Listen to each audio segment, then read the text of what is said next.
Hi hello അസ്സലാമു അലൈക്കും dear friends, എല്ലാവരും സുഖമായിരിക്കുമെന്ന് വിശ്വസിക്കുന്നു.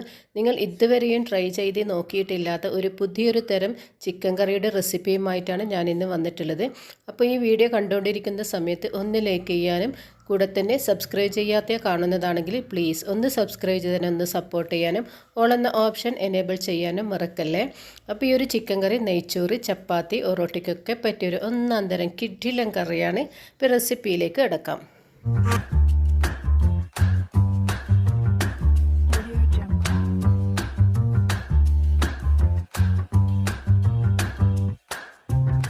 ഈ ഒരു ചിക്കൻ കറി തയ്യാറാക്കാൻ വേണ്ടി 1.5 കിലോഗ്രാം ചിക്കൻ എടുത്തിട്ടുണ്ട്. അത് മഞ്ഞളും വിനീഗറൊക്കെ ചേർത്തിട്ട് കഴുകി എടുത്തതാണ്. അപ്പോൾ ഇതിലേക്ക് 1.5 ടേബിൾ സ്പൂണോളം കാശ്മീരി മുളക് പൊടി ചേർത്ത് കൊടുക്കാം. പിന്നെ വിടുന്നത് ഒരു 3/4 ടീസ്പൂൺ മഞ്ഞൾപ്പൊടിയും ആവശ്യത്തിനുള്ള ഉപ്പ് കൂടി ചേർത്ത് കൊടുക്കുക. മറ്റ് ഇൻഗ്രീഡിയൻസ് ഒന്നും ഇതിൽ ചേർത്ത് കൊടുക്കുന്നില്ല. കാരണം ഞാൻ ഈ ഒരു ചിക്കൻ കറി ഫ്രൈ ചെയ്തിട്ടാണ് തയ്യാറാക്കിയിട്ട് എടുക്കുന്നത്. ഇനിതാ ഇതിനൊന്ന് നന്നായിട്ട് കൈകൊണ്ട് തന്നെ മിക്സ് ചെയ്ത് യോജിപ്പിച്ച് കൊടുക്കാം. അപ്പോൾ ഇങ്ങനെ ചെയ്താൽ മാത്രമേ ഈ ചിക്കനിലേക്ക് ഈ മസാലകളൊക്കെ ഒന്ന് യോജിച്ച് വരികയുള്ളൂ.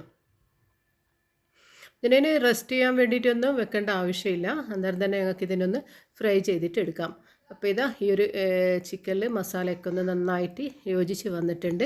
ഇനി ഇതാ അടുപ്പിലൊരു കടായി വെച്ച് കൊടുത്ത് അതിലേക്ക് ഈ ഒരു ചിക്കൻ ഫ്രൈ ചെയ്യാൻ ആവശ്യമായിട്ടുള്ള സൺഫ്ലവർ ഓയിലാണ് എടുത്തിട്ടുള്ളത്. അപ്പോൾ ഇതാ എണ്ണ നന്നായിട്ട് ചൂടായതിന് ശേഷം ഈ ഒരു ചിക്കന് ഒന്ന് ഫ്രൈ ചെയ്തിട്ട് എടുക്കാം.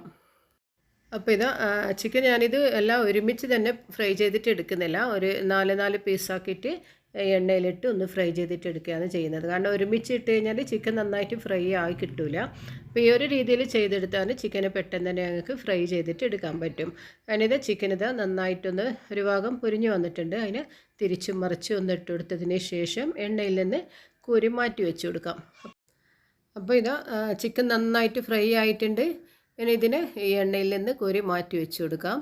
അടുത്തതും ബാക്കിയുള്ള ചിക്കൻ മുഴുവനും ഇതേ രീതിയിൽ തന്നെ ചെയ്തെടുക്കാം.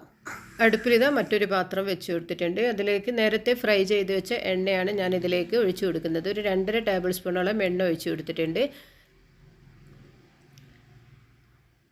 അപ്പോൾ ഇതാ ഇതിലേക്ക് 2 വെള്ളിയുള്ളി, മീഡിയം സൈസ് വെള്ളിയുള്ളി എടുത്തിട്ടുണ്ടായിരുന്നു. ഇനി അത് ഇതിലേക്ക് ഇട്ടതിന് ശേഷം ഒന്ന് വഴറ്റിയെടുക്കാം. ലോ ഫ്ലെയിമിലാക്കിയിട്ട് വേണം ഇത് തയ്യാറാക്കിയിട്ട് എടുക്കാൻ വേണ്ടിയിട്ട്. കാരണം നേരത്തെ ഉപയോഗിച്ച എണ്ണ ആയതുകൊണ്ട്, ചിക്കൻ ഫ്രൈ ചെയ്ത എണ്ണയില്ലേ, അതായതുകൊണ്ട് തന്നെ ഉള്ളി പെട്ടെന്ന് കരിഞ്ഞു പോവും. അതിനാണ് ലോ ഫ്ലെയിമിലിട്ടിട്ട് തയ്യാറാക്കിയിട്ട് എടുക്കേണ്ടത്. അപ്പോൾ ഇതിലേക്ക് ആവശ്യത്തിനുള്ള ഉപ്പ് കൂടി ചേർത്ത് കൊടുത്തിട്ടുണ്ട്. പെട്ടെന്ന് തന്നെ വഴന്ന് കിട്ടാൻ വേണ്ടിയിട്ടാണ് ഉപ്പ് ചേർത്ത് കൊടുത്തിട്ടുള്ളത്. അപ്പോൾ ഇതാ ഉള്ളി ഒരു ഏകദേശം ഒരു ബ്രൗൺ കളറൊക്കെ ആയിട്ടുണ്ട്. കാരണം ഈ എണ്ണ ഉപയോഗിച്ച എണ്ണ ആയതുകൊണ്ട് പെട്ടെന്ന് തന്നെ ഞങ്ങൾക്ക് വഴന്ന് കിട്ടുകയും ചെയ്യും. ഇനി ഇതിലേക്ക് നല്ല പഴുത്ത 3 തക്കാളി കൂടി ചേർത്ത് കൊടുത്തിട്ടുണ്ട്. ഈ ഒരു സമയത്ത് ഇതിലേക്ക് ഒരു 4 പച്ചമുളക് ചേർത്ത് കൊടുത്തിട്ടുണ്ട്. പിന്നെ ഇഞ്ചിയും വെളുത്തുള്ളിയും ചതച്ചെടുത്തതാണ്, പേസ്റ്റ് അല്ല. ചതച്ചെടുത്ത വെളുത്തുള്ളി ഇഞ്ചി ഇതിലേക്കൊന്ന് ചേർത്ത് കൊടുത്തിട്ട് അപ്പോൾ ഇതൊക്കെ ഒന്ന് നന്നായിട്ടൊന്ന് ഉടഞ്ഞ് വരട്ടെ. തക്കാളിയൊക്കെ ഒന്ന് നന്നായിട്ട് ഉടഞ്ഞ് വരട്ടെ.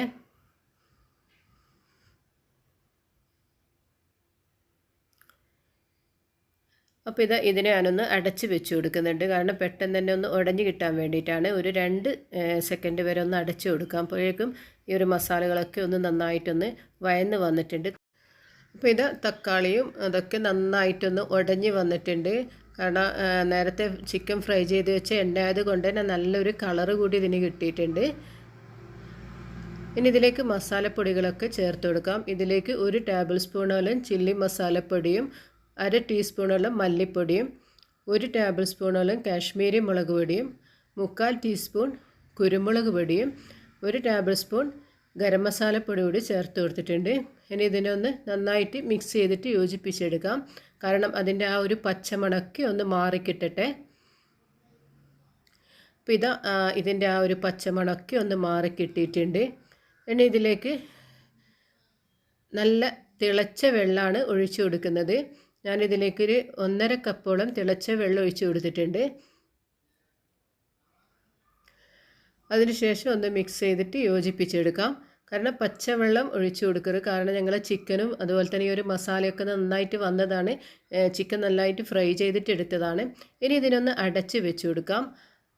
ഒരു 4 സെക്കൻഡ് വരെ ഞാൻ ഇതിനൊന്ന് അടച്ചു വെച്ച് കൊടുത്തിട്ടുണ്ട്. അപ്പോഴേക്കും ഇത് നന്നായി തിളച്ചിട്ടുണ്ട്. ഈ ഒരു ചാറൊക്കെ ഒന്ന് കുറുകി വന്നിട്ടുണ്ട്.